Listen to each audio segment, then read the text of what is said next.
바보야. 문제는 인구 소멸이 아니라 노동 소멸이야.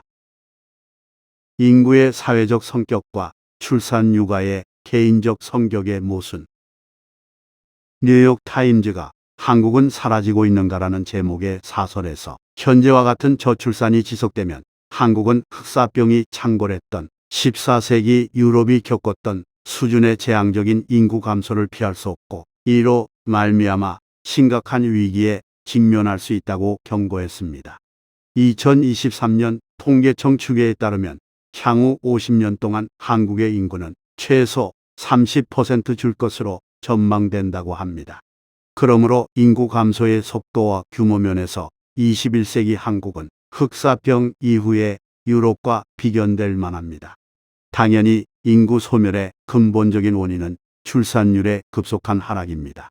출산율은 가임기 여성 한 명이 평생 낳을 것으로 예상하는 평균 자녀수를 의미합니다. 가령 2013년 1.2명이었던 출산율이 2023년 현재 0.6 정도로 예상되고 있습니다. 10년 동안 출산율이 절반으로 감소한 것입니다. 이 시대는 더 이상 아이를 낳으려 하지 않습니다. 인구 소멸에 대한 공포는 점점 현실이 되고 있고 정치인들과 인구 전문가들이 인구 소멸에 의한 미래 붕괴의 시나리오를 다양하게 써내고 있습니다. 유치원부터 대학에 이르는 학교 제도의 붕괴, 병력 감소에 따른 군대의 약화, 건강보험이나 기초연금, 국민연금의 재정 고갈, 보편적인 세수의 고갈, 기타 복지제도의 사멸, 내수시장의 붕괴, 기업 시스템의 붕괴 등 사회의 전반적인 구조와 시스템이 붕괴하거나 소멸하며 사회의 구성 요소들, 즉 개인, 가족, 기업, 국가 등이 자신의 역할이나 기능을 수행하기 힘든 지경에 이른다고들 임모와 예상하고 있습니다. 왜 가임기 여성들은 아이를 낳으려 하지 않을까요? 동시에 왜 그들의 잠재적 동반자들인 남성들은 아이를 가지려 하지 않을까요? 이 시대는 왜 더 이상 아이를 낳으려 하지 않을까요? 정치인들과 전문가들은 이 질문에 대한 다양하고 구체적인 이유들을 말합니다. 일과 육아의 대립, 육아 및 교육 비용의 무서움, 내 집 마련의 불가능, 고비용의 치열한 경쟁 문화, 개인주의의 확산 등등등. 그러나 새로운 말은, 새로운 표현은 새로운 길과 보지 못한 세계를 보여준다고 합니다. 그래서 인구 소멸의 원인을 새로운 말로 표현해 보고자 합니다. 인구 소멸은 인구의 사회적 성격과 출산 육아의 개인적 성격의 모순이 원인입니다. 출산과 육아는 여성과 남성의 개인적인 문제입니다. 출산을 하느냐 마느냐는 전적으로 개인들의 선택과 결심의 문제입니다. 그것에 대해서 누구도 왈가왈부할 수 없습니다. 전적으로 개인의 영역입니다. 다양한 피임법이 개발된 현대 사회에선 더욱 더 그렇습니다. 하지만 인구의 문제는 사회적인 것입니다. 한 사회와 한 국가가 유지되고 발전하려면 적절한 인구가 필요합니다. 인구의 규모가 적절하지 못하면 사회와 국가는 결국 붕괴됩니다. 즉, 인구 문제는 전적으로 사회적 문제입니다. 신체 건강한 남녀는 아이를 낳을 수밖에 없었고 또한 인류의 99%가 농업과 유목업에 종사했던 근대 이전에는 아이 자체가 노동력이고 생산수단이기에 할 수 있는 한 많이 출산하려고 했고 인구 문제가 없었습니다. 인구와 출산이 부딪히지 않았습니다. 한 몸이었습니다.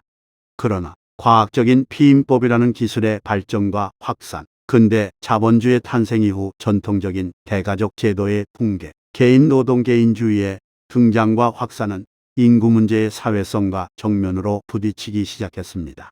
왜냐하면 출산과 육아가 과중한 비용일 뿐 과거처럼 소득이나 생산성 향상에 도움이 되질 않기 때문입니다. 이런 시대의 사회를 위해 애를 낳으라고 요구하는 것은 매우 무리하고 무례한 요구입니다. 이제 인구 문제의 사회적 성격을 인정하고 출산과 육아의 개인적 성격을 인정하면서 둘 사이의 모순 관계를 인정해야 합니다. 그것들의 모순 관계를 냉정하고 솔직하게 인정하고 나면 다음과 같은 결론이 납니다. 부모가 아니라 자녀가 부모를 먹여 살리게 해야 한다. 인구 문제가 사회의 일이듯 출산과 육아도 사회의 일이다. 더 이상 개인의 일이 아니다. 출산과 육아는 100% 사회가 책임져야 한다.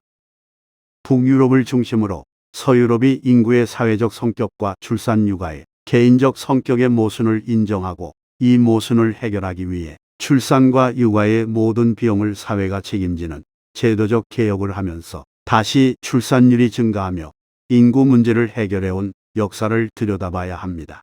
가령 북유럽이나 프랑스에서는 자녀를 2~3명 낳으면 평생 자녀 때문에 먹고 산다는 말이 있을 정도입니다. 아마 그쪽 나라에서 유학한 분들은 알고 계실 겁니다.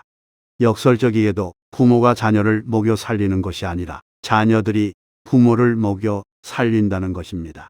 국가 예산에 문제가 있다. 하지만 정치가나 전문가들이 좌나 우, 진보와 보수를 떠나 인구 문제가 국가와 사회를 붕괴시키는 제1차적인 사안이라고 주장하는 것이 진실이라면 국가 예산은 여기에 우선권을 부여하여 계획되어야 합니다.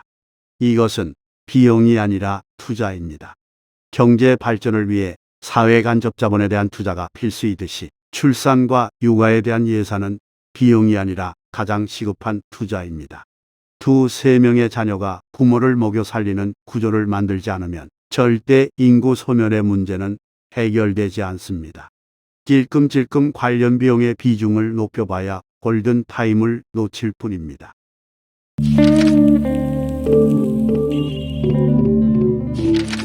눈앞에 다가온 노동의 소멸. 게다가 2~3명의 자녀가 부모를 먹여 살리는 구조를 만드는 것은 인구 소멸이라는 현상의 구조적인 본질인 노동 소멸을 해결할 수 있는 단초가 됩니다. 지구의 지각에서 지진이나 화살 폭발 등이 일어나는 이유는 지각의 아래에 있는 맨틀 때문입니다. 맨틀이 움직이고 이동하고 부딪히면서 그런 현상이 지각에 일어나는 것입니다. 이와 마찬가지로 인구 소멸의 이면에는 노동 소멸이라는 더 큰 맨틀이 존재하고 있습니다. 복잡한 경제학 이론과 해설들이 필요하겠지만 아주 간략하게 요약하면 자본주의는 생산력을 지속적으로 극대화하기 위해 자본의 유기적 구성도를 높이는 방향으로 발전해왔고, 이는 어떤 개인이나 기업, 국가 등의 의지가 아니라 자본주의가 가진 구조적인 법칙입니다. 자본이 유기적 구성도란 불변자본인 생산수단과 가변자본인 노동력의 비율을 의미합니다. 따라서 자본의 유기적 구성도가 높아진다는 것은 생산 과정에서 불변자본의 비중을 높여나가고 가변자본의 비중을 낮춘다는 의미입니다. 이것은 자본주의라면 피해갈 수 없는 법칙이자 운명입니다. 이러한 자본의 유기적 구성도의 고도화가 그 끝을 보이고 있는데, 그것이 바로 로봇과 AI라는 새로운 불변자본입니다. 자본주의 초기 증기기관을 이용한 대공업적 공장 시스템이 도입되고 푸드에서는 컨테이너 시스템이 장착되면서 시작된 육체 노동의 대대적인 소멸은 이제 로봇 시스템으로 그 종국을 향해 달리고 있습니다. 체스 세계 챔피언인 게리 카스파로프를 꺾고 파란을 일으켰던 IBM의 딥블루라는 슈퍼컴퓨터로 시작해서 우주선의 궤도를 계산한다는 슈퍼컴퓨터도 포기했던 난공불락의 바둑에서 이세돌 구단에게 압승했던 구글의 알파고를 거쳐 이제는 프로그래밍이나 알고리즘도 필요 없이 스스로 학습하고 스스로 판단하는 AI로까지 발달하며 정신노동의 대대적인 소멸이 눈앞에 다가오고 있습니다. 게다가 테슬라의 앨런 머스크는 테슬라 로봇 2세대 옵티머스를 통해 인간의 모습을 한 AI 로봇까지 발표했습니다. 수년 내에 이 로봇을 3~4천만 원대에 팔아서 인간을 다양하게 대체할 것으로 보입니다.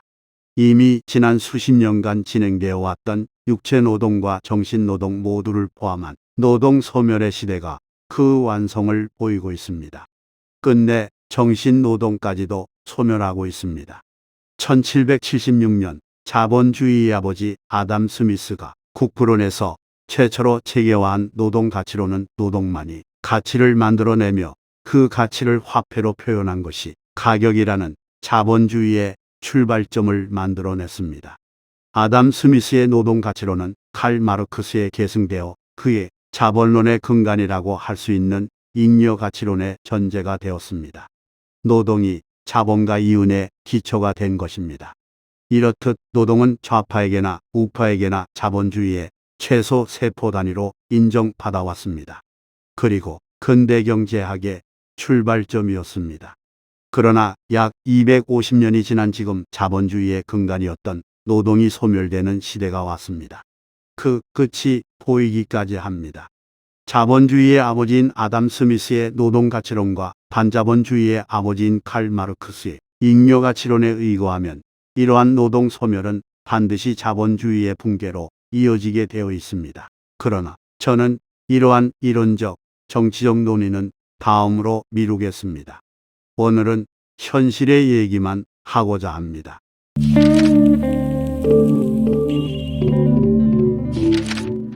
소득의 소멸.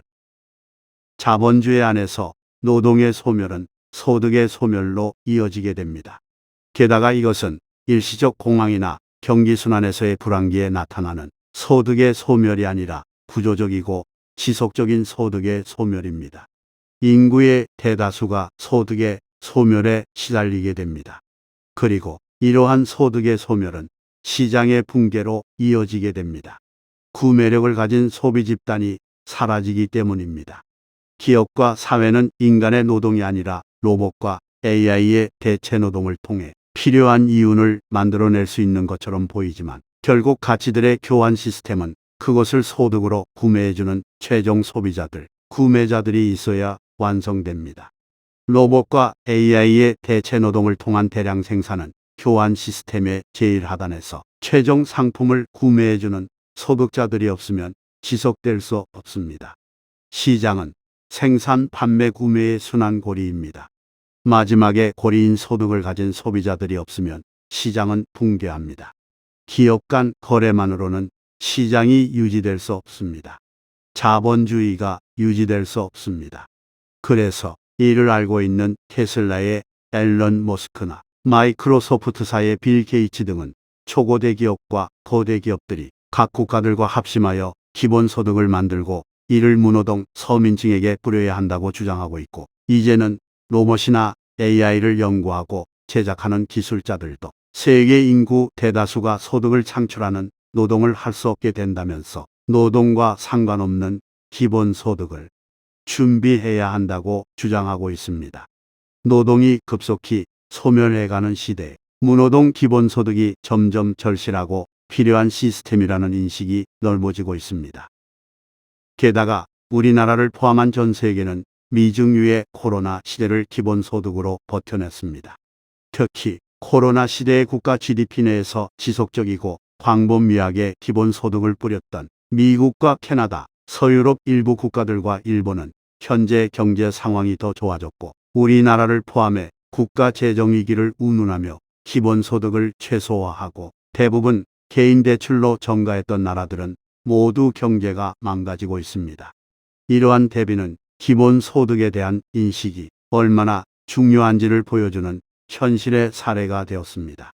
가장 극우적인 일본 자민당 내각조차 기본소득을 살포했습니다. 진보적인 문재인 정권은 기재부의 저항을 이겨내지 못하고 기본소득이 아니라 개인 대출을 살포했습니다. 이 점은 매우 중요한 힌트를 줍니다.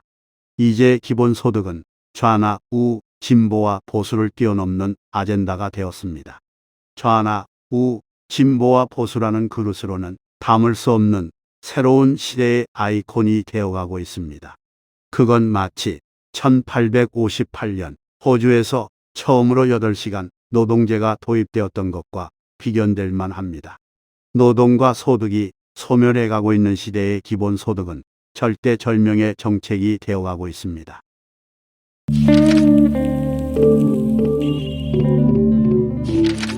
시효를 다한 좌파의 노동복지 정책. 지난 200여 년 동안 마르크스주의 등의 좌파들의 정치적 실험들은 소련이나 중공 등의 사회주의적 전체주의들을 낳았지만 역사 속에 사라져갔고, 서유럽이나 북미에서는 사회민주주의라는 개념으로 의회 등의 국가기관을 통해 노동자의 노동을 보호하는 노동복지 정책을 펼쳤습니다.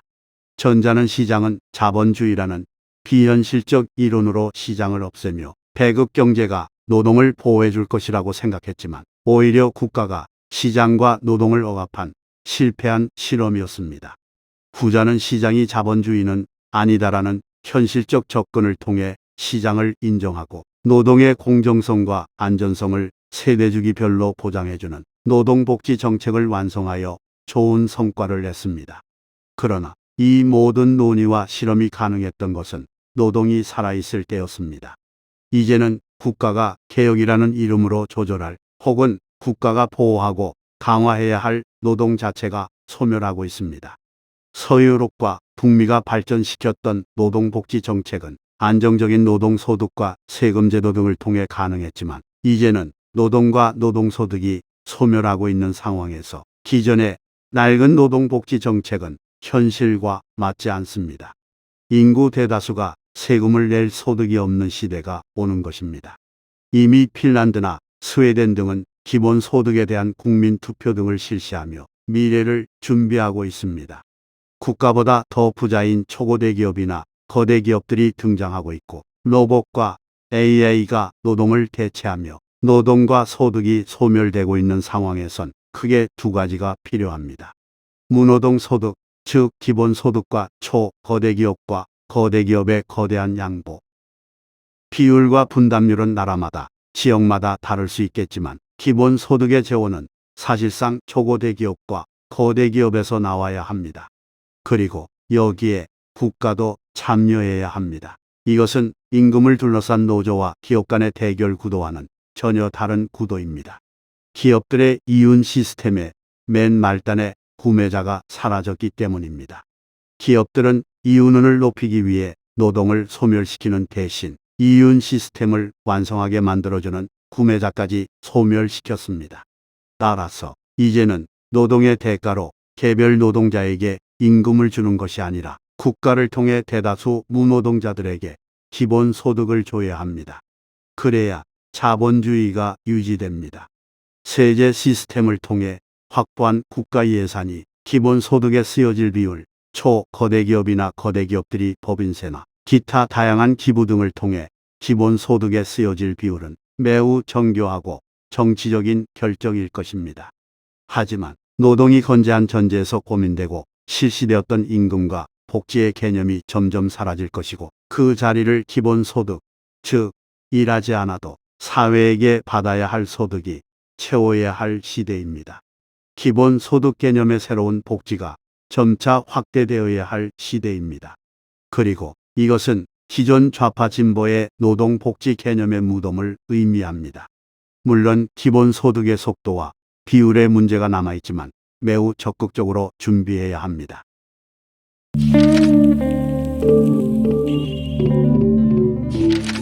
자녀들을 낳아 기본소득으로 사는 새로운 가족의 탄생을 기원하며 노동 소멸에 따른 소득의 소멸은 국가와 기업과 개인을 모두 붕괴시킵니다.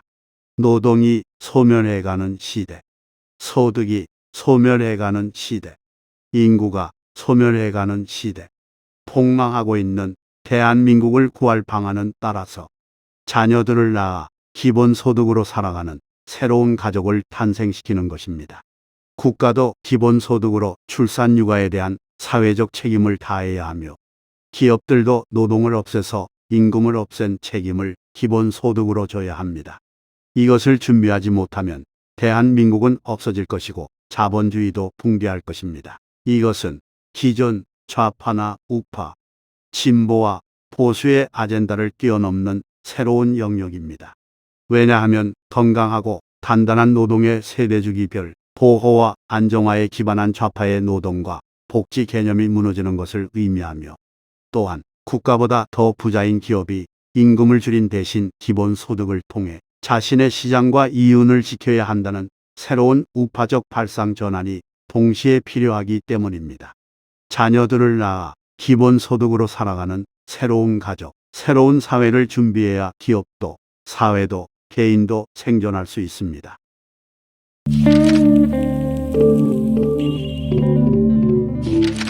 오늘은 한 줄의 힘이 인구 소멸과 노동 소멸을 아담 스미스의 국부론과 마르크스의 자본론을 통해 재해석해 보았습니다.